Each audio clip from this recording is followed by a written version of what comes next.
السلام علیکم، کیسے ہیں آپ سب؟ الحمدللہ میں بھی بالکل ٹھیک ہوں، اور میں امید کرتی ہوں کہ میرے سب بہن بھائی بالکل خیر و عافیت سے ہوں گے اور ان کی عید اپنے پیاروں کے ساتھ، اپنے بہن بھائیوں کے ساتھ بہت ہی اچھی گزری ہوگی۔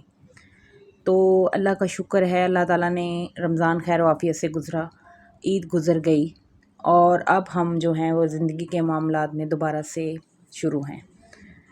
تو جو بات میں نے لاسٹ ولاگ میں آپ لوگوں سے کی تھی، میں امید کرتی ہوں اللہ کے لیے کہ اللہ تعالیٰ نے میری یہ آواز ان دلوں تک ضرور اتاری ہوگی جن کو میرے اللہ نے چنا ہے۔ اور میرا یہ اندھا بلیو ہے اللہ کی ذات پہ، اور بلکہ ہر مومن کا یہ بلیو ہونا چاہیے کہ اللہ تعالیٰ نے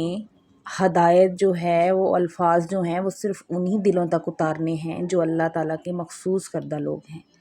یہ بات میں اس لیے کہہ رہی ہوں کہ باحیثیت انسان، باحیثیت مسلمان، ہم سب شعور رکھتے ہیں، ہم تعلیم یافتہ ہیں، ہمارے پاس سب نالج ہے، کیونکہ جس دور میں ہم جی رہے ہیں اس دور میں کوئی بندہ اگر علم سے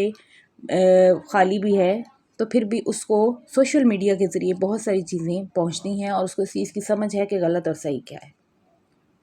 جو پہلا زمانہ اور پہلے لوگ گزرے ہیں، تعلیم کی کمی کے ساتھ ساتھ ان کے اندر سادگی ضرور تھی۔ اب دیکھیں، ایک مثال ہے، ہم لوگ جاہل کا لفظ یوز کرتے ہیں اکثر لوگوں کے لیے، تو قرآن پاک میں جاہل کا جو لفظ ہے وہ کن لوگوں کے لیے استعمال ہوا ہے ذرا سوچیں ہم۔ وہ ان لوگوں کے لیے استعمال ہوا ہے جو پڑھے لکھے ہونے کے باوجود دین کے علم سے فارغ ہیں۔ یہ لفظ ہم دنیا کے لوگوں کے لیے استعمال کرتے ہیں۔ اب ان پڑھ بندہ جو ہے وہ جاہل نہیں ہے، اگر وہ دنیاوی تعلیم سے محروم ہے تو وہ جاہل قرار نہیں دیا جائے گا، وہ ان پڑھ ضرور ہمارے لفظوں میں کہا جائے گا۔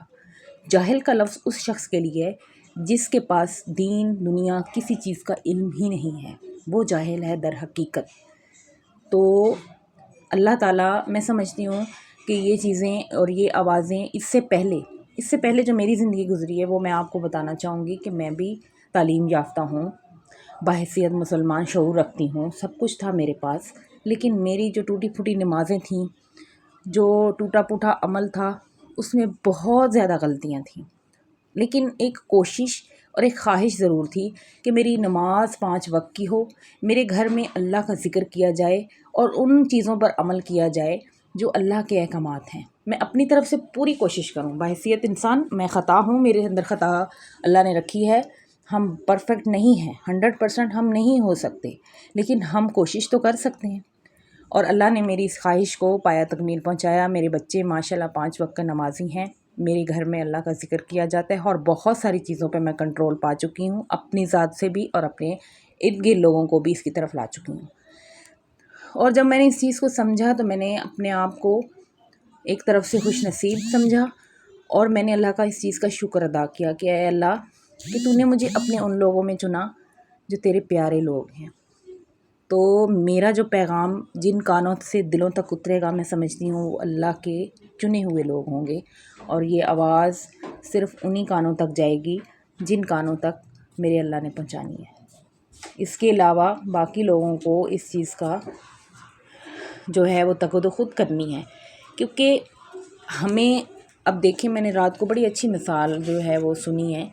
اور میں آپ لوگوں کے ساتھ ضرور شیئر کرنا چاہوں گی کہ حضرت یوسف علیہ السلام کے قصے سے ہمیں جو ہے وہ بہت سارے جو چیزیں ہیں وہ سیکھنے کو ملتی ہیں کہ اللہ تعالیٰ پھر سے بنا کر کھڑا کرے گا انہی لوگوں کے سامنے